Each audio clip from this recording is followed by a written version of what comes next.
Danito sebetulnya saya sendiri, jadi Danito itu nama panggilan sih, saya dari Cimahi. Eh, Sebelumnya saya ingin memberikan solusi otomasi ya, karena sebelum mengikuti hackathon ini saya melihat aktivitas yang terkait BPJS Kesehatan. Di sana ada potensi teknologi yang dimasukkan, Ya udah yaitu cari. otomasi, dan salah satu contohnya kebetulan teman saya minta bantuan.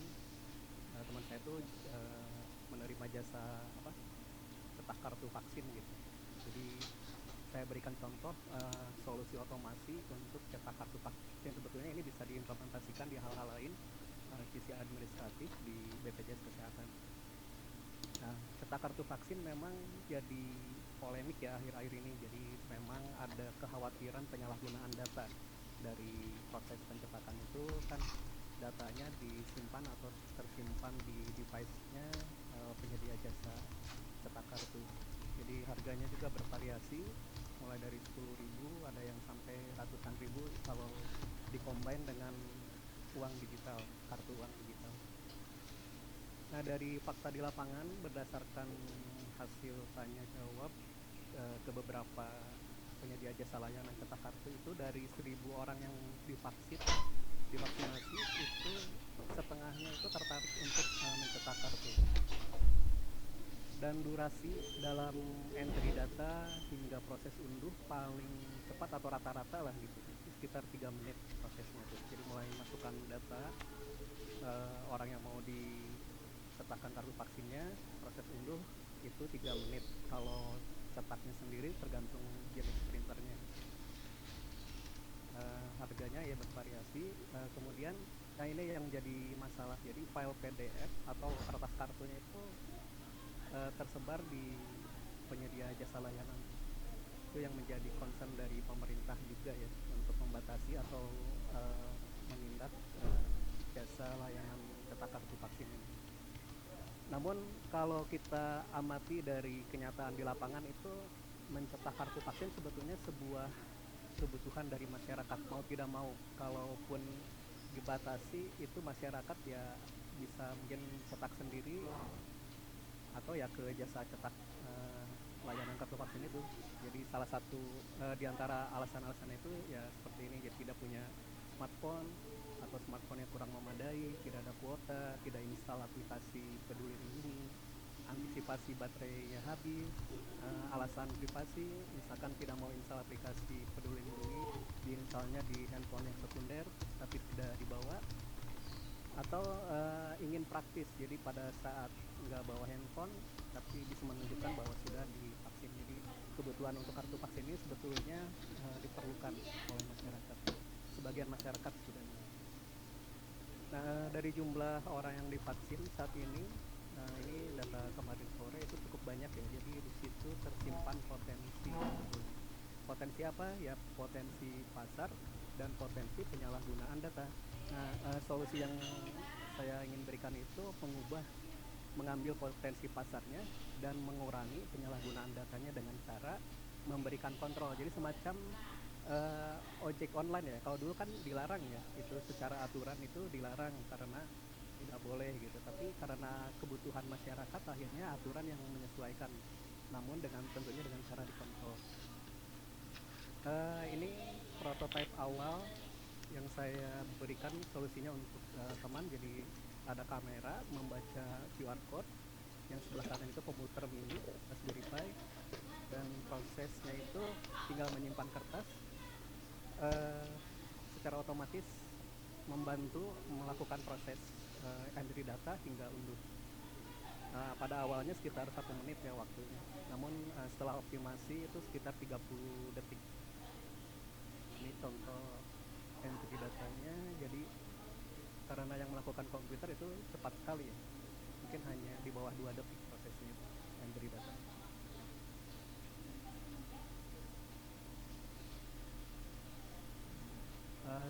Yang ini proses, oh, maaf.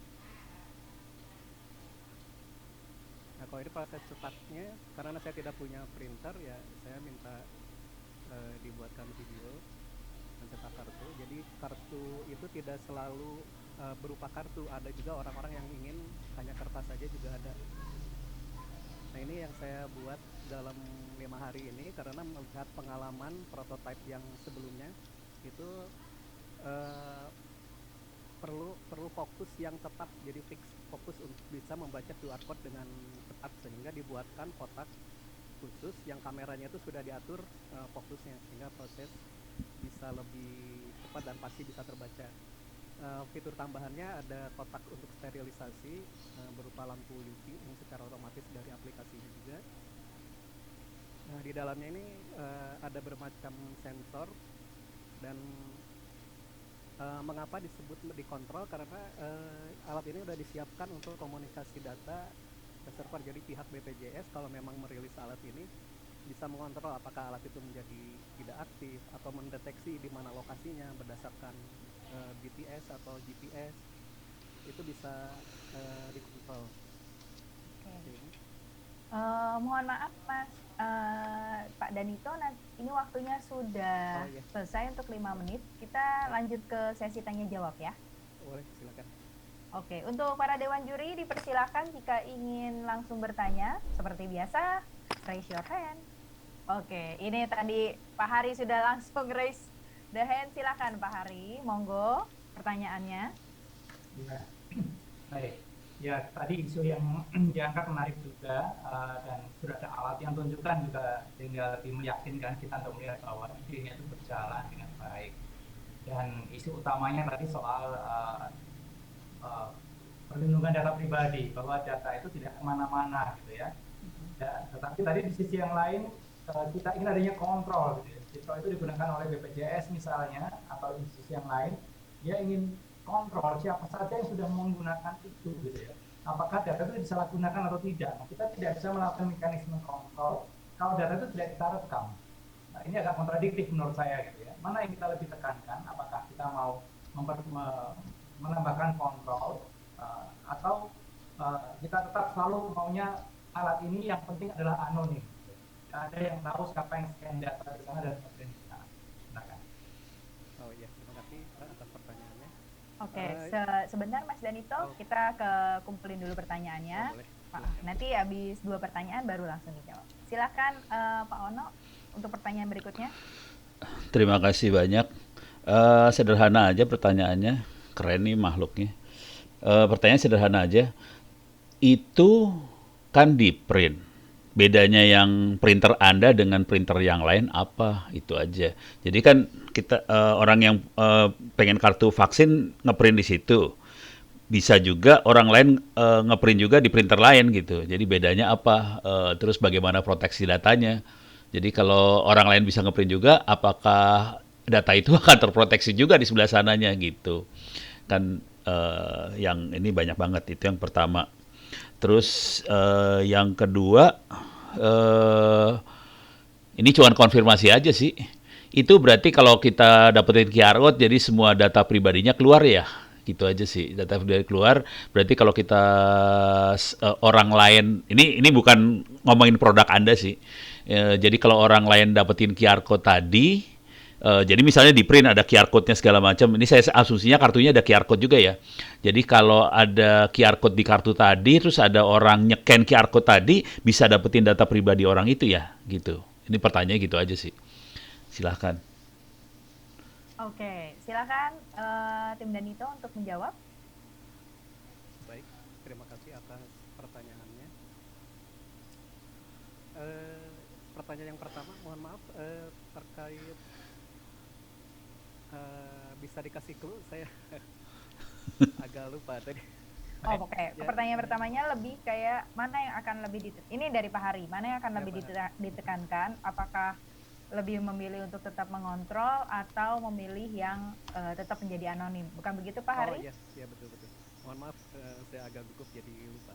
Gak apa-apa. Ada korelasi dengan pertanyaan Pak Ono juga mungkin ya terkait security. Jadi alat ini tidak menyimpan data.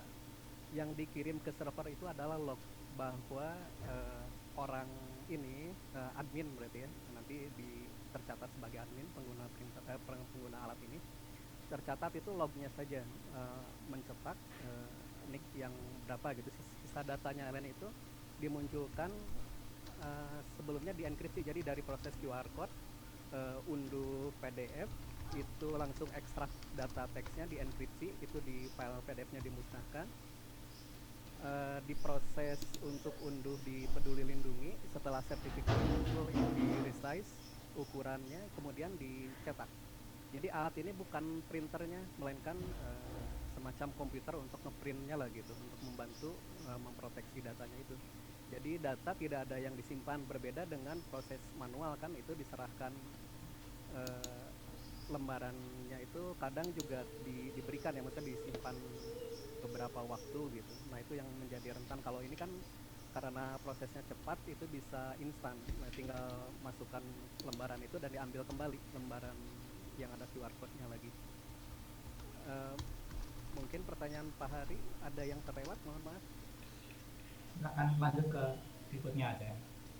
Oh ya, terima kasih. Untuk yang pertanyaan Pak Ono tadi sudah sedikit terjawab. Terus untuk QR code itu Pak, berbeda antara lembaran yang dari BPJS, yang dari Piker itu dengan yang QR code di kartu. Jadi memang kalau yang di lembaran Piker itu bisa terbaca ya, dengan handphone apapun itu bisa terbuka Pak. Itu. Namun kan kalau kita siapkan alat seperti ini, setidaknya ada antisipasi. Jadi tidak diserahkan dan disimpan. Atau kalau yang pastinya itu kan kalau di scan di handphone atau di perangkat orang yang menjual jasa itu kan tersimpan di storage-nya. Kalau ini kan istilahnya pas proses, setelah proses, dan dalam proses itu setiap tahapannya data dihapus, enkripsi, hapus, enkripsi, seperti itu. Nggak, saya sih percaya dengan saya sih percaya dengan alat Anda sih. Pertanyaannya, kalau orang lain yang ngeprint, nggak ada proteksi itu sama sekali ya? Oh, tidak ada Pak. Yang terjadi di lapangan memang seperti itu. Jadi teman-teman itu banyak sekali file-file PDF dari hasil. Oh, oke. Itu kalau di print itu teh, di kartunya itu QR code-nya bisa di-scan nggak? Kartu bisa, tapi itu kode saja Pak kalau yang di kartu. Oh, bukan QR code biasa. Kalau yang di lembar vaksinasi ini memang menuju ke URL. Kayak URL kan yang itu mah ya? Bisa download dari situ dan Iya. itu bisa memperoleh data. Kalau yang kartu saja tidak, cuman di kartu itu kan ada informasi ya. Nama, NIK. Oh, keluar semua itu teh. Oh, ya udah. Bahaya. Kalau saya sih, kalau semua orang pakai alat itu aman. Yang masalah kan alat itu nggak dipakai orang. Ya justru mungkin bisa jadi solusi. Ya, oke, siap. Ngerti. Oke, Pak Ono ada tambahan pertanyaan lagi atau Pak Hari? Sebentar. Aman? Aman. Oke. Nah, ini ada Pak Tuhu mau bertanya, silakan Pak. Ya, ini idenya sangat menarik ya. Jadi memang sesuai dengan kebutuhan. Teman, pertanyaan saya mungkin klarifikasi aja karena saya tidak terlalu paham dari sisi IT-nya. Tapi saya mau dari user experience. Ini berarti nanti printernya dibikin sendiri ya. Jadi Anda membuat semacam sistem printer nih. Terus kedua, printernya ini kira-kira itu cost-nya berapa untuk bikin satunya?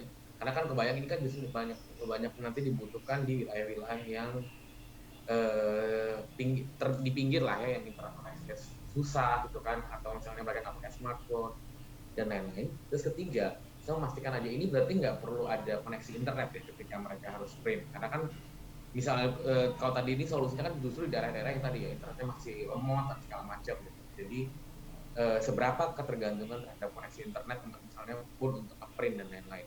Mungkin itu sih pertanyaan tadi. Oke, silakan tim dan itu untuk menjawab. Pak Tuhu, jadi alat ini memerlukan koneksi internet Pak, karena memang maksudnya membantu proses entry ke situs Peduli Lindungi. Jadi memang hanya menunjukkan sisi otomasi yang bisa menjadi solusi bagi BPJS dengan banyaknya data. Apalagi kalau saya lihat di rumah sakit itu orang yang mau dirawat itu perlu beberapa kertas, ada fotokopi KTP dan lain-lain. Ini alatnya bukan printer Pak, jadi memang sih namanya fax print ya, jadi maksudnya biar pelesetan dari vaksin jadi fax print gitu. Alat ini perantara sebelum ke printer, jadi printernya itu boleh printer apa saja. Kalau yang saya contohkan di video di YouTube itu pakai printer biasa. Kalau teman yang coba itu udah pakai ke printer kartu. Jadi alat ini untuk memfasilitasi orang yang mau mencetak tapi datanya ingin langsung dimusnahkan. kalau selama ini kan datanya tersimpan di handphone sama di PC atau laptopnya jasa pencetakan kartu vaksin itu. Jadi kalau pakai alat ini dikontrol dan legal, ya, secara aturannya legal kalau menggunakan alat ini dikontrol oleh BPJS Kesehatan, itu akan lebih setidaknya mengurangi lah, Pak, penyalahgunaan data yang selama ini terjadi. Karena mau tidak mau ini orang pasti ada sebagian yang ingin mencetak kartu karena tadi alasan-alasan yang tadi disebutkan itu. Oke. Seperti itu Oke. jawaban. Ada tambahan pertanyaan lagi Pak Teguh?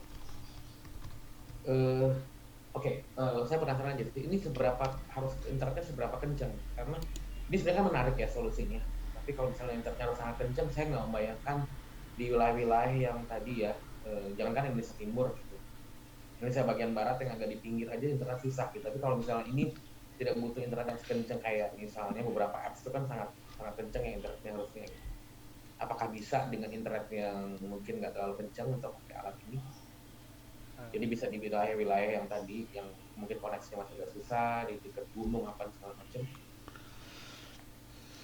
Baik Pak, saya coba jawab. Memang saya sudah pikirkan juga hal itu ya. Jadi melalui solusi alat yang sebelumnya saya buat. Jadi alatnya itu bisa dalam kondisi online dan offline. Namun untuk sertifikat vaksin ini kan memerlukan data terbaru. Malah yang baru divaksin itu kan ingin dicetak kartunya gitu. Jadi perlu updating yang memang memerlukan internet.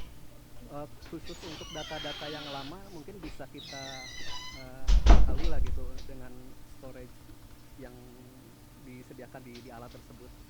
Namun untuk data-data yang baru yang memerlukan update, terus terang sih alat ini memang sangat tergantung sekali dengan internet karena terhubung ke server Peduli Lindungi dan BPJS Kesehatan. Jadi tidak bisa lepas dari itu. Kalaupun memang mau dibuatkan versi offline, itu harus kerjasama mungkin ya antara beberapa institusi untuk menyiapkan data offline yang enkripsi disebar di device-nya. Untuk saat ini memang kondisinya perlu internet alat ini, Pak. Jadi hanya membantu otomatisasi saja. Karena di lapangan itu sangat banyak sekali orang yang tertarik dan menimbulkan antrian baru di luar antrian vaksin sendiri. Jadi ya teman saya tuh minta bantuan gimana nih biar bisa mempercepat. Nah, alat ini bisa dari sebelumnya 180 detik atau 3 menit menjadi 30 detik. Jadi lumayan bisa menambah pasar bagi jauh ya. Dan yang terpenting itu datanya, Pak. Datanya itu tidak dikit. Itu yang penting. Jadi kalau yang selama ini jasa pencetakan itu datanya dikit secara sengaja ataupun tidak, bahkan bisa tersebar secara sengaja atau tidak. Kalau alat ini tidak, proses hapus enkripsi yang dikirim ke server itu lognya saja. Oke. Itu Pak mungkin bisa, mudah-mudahan bisa menjawab. Ya, menjawab. Terima kasih. Nah, ini sepertinya Pak Ono raise hand lagi, mau bertanya lagi Pak? Sorry, kalau sambungan alat ini ke Peduli Lindungi saya kebayang sih. Tapi ke BPJS buat apa ya? Pertanyaan blow on, sorry.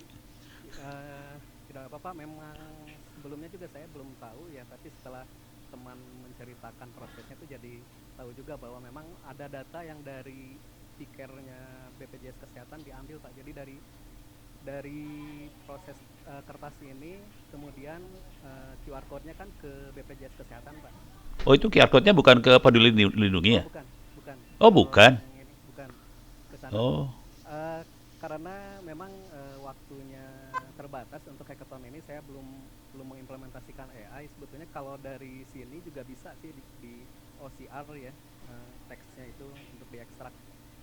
Karena waktunya terbatas, saya ambil yang simple aja. Jadi akses ke linknya, download PDF, ekstrak datanya dari PDF. Kalau kedepannya sih bisa kita. Soalnya itu teks apa sih yang ada di situ? Teks naon? Oh, data apa? Data yang mau divaksin apa? Nama orang. Ya, nama lengkap, nikah, malah nomor telepon. Oh, gitu. Vaksin keberapa kali gitu. Oh, itu BPJS Kesehatan ya, bukan Peduli Lindungi. Bukan, dari sini baru nanti setelah itu ke BPJS Kesehatan itu untuk mengambil data yang nanti di entry di Peduli Lindungi. Oh, gitu. Oke. Sorry, nggak tahu soalnya saya. Tahu ya, Pak. Oke, ini masih ada waktu sekitar 1 menit. Pak Mustafa, silakan Ya, kalau ingin bertanya. iya, betul. Sebenarnya bukan bertanya. Kalau menurut saya alat ini sangat menarik. Cuma memang mungkin biar Dewan Juri juga tahu, kebetulan saya eh, leader dari pengembangan pikir vaksinasi. Jadi sebenarnya yang dicetak, dipikir itu, yang kasih angka itu hanya kartu bukti bahwa orang tersebut sudah divaksin. Yang di Peduli Lindungi, data yang kita kirim ke Peduli Lindungi, lalu kemudian terbit sertifikat, itulah yang digunakan oleh orang-orang yang sudah divaksin sebenarnya. Jadi kalau tadi yang disampaikan tadi Mas Dani itu sebenarnya bukan itu yang dipakai kalau kita ke mall apa segala macam, bukan. Jadi berbeda. Jadi kalau yang di situ itu hanya bukti bahwa pasien tersebut, sasaran tersebut sudah divaksin. Dan itu sekarang kalau di Jakarta itu udah jarang digunakan, malah tidak di-print lagi. Jarang digunakan. Banyak vaskes tidak melakukan print lagi karena yang memang digunakan adalah sertifikat vaksin yang diterbitkan oleh Peduli Lindungi. Mungkin itu untuk menambah menambah informasi buat Dewan Juri. Terima Oke, kasih. terima kasih. Oke. Oke, Boleh menambahkan, tadi ada yang terlewat sepertinya. boleh silakan 10 detik loh Mas. Untuk ya harga yang dikeluarkan untuk mengembangkan itu sekitar 2 juta, Pak. Tadi Pak Tutu Oke. ya. Terus tadi Pak, terima kasih Pak Mustafa sudah menjelaskan itu. Maksud saya mungkin tidak terlalu detail menjelaskan. Terima kasih. Oke, baiklah. Boleh tepuk tangannya untuk peserta kita yang kedua dari tim Danito. Mungkin bisa juga memakai emoticon clap hands yang ada di Zoom kalian. Oke, Mas Danito, terima kasih tim Danito, Mas Dani atas presentasinya, atas paparannya dan juga jawaban dari pertanyaan para Dewan Juri. Nah, silakan tim Danito untuk keluar dari breakout room dan nanti jangan lupa kembali jam 2 untuk menunggu mengetahui siapa yang menjadi pemenangnya. Oke? Terima kasih. Nah, untuk para Dewan Juri seperti biasa jangan lupa untuk memasukkan nilai ke form yang sudah disediakan. Jika nanti ada pertanyaan seputar mengenai submit nilai atau form, bisa nanti langsung ditanyakan ke admin yang ada, tim admin yang ada di room ini. Oke?